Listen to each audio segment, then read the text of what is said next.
Hey guys, Michael Furlonger here with Ecclesiastes Part 2 between the chapters of Chapter 3 and Chapter 4 if you're following along. We have the rich ruler who has great wealth, who says meaningless, meaningless, everything is meaningless.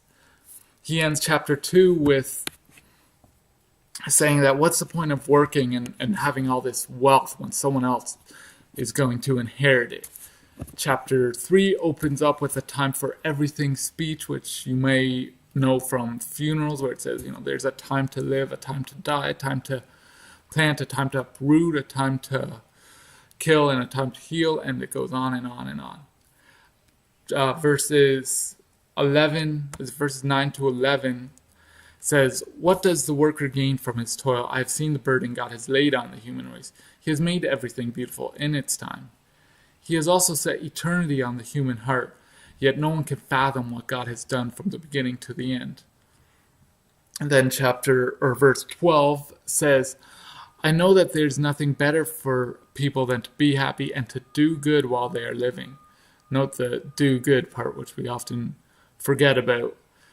Chapter 4 opens up with the topic of oppression, hard work, and friendlessness. Note the friendlessness, which is where I think a lot of hardship comes from. So he opens up, "I saw the tears of the oppressed, and they have no comforter. And I declared that the dead who have already died are happier than the living who are still alive. But better than both is the one who has never been born, who has not seen the evil that is done under the sun." So while Job has cursed the day of his birth because of the calamity, here's a guy who has great wealth, who is speaking against the message of the three friends, and he can't find satisfaction. He goes on to say, "There was a man all alone. He had neither son nor brother.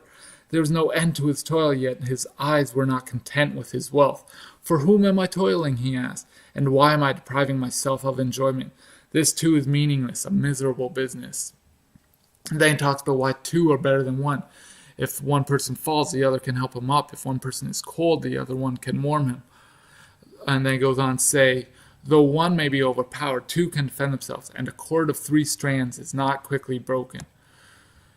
So, I made this one quick. So if you are struggling, if you're having a hard time, reach out to someone. Contact your pastor, a school teacher, if you're in school, a family member, anyone. Go to the gym. As I mentioned before, I go to the gym and it helps me with my depression. Contact me and we can talk and pray about it.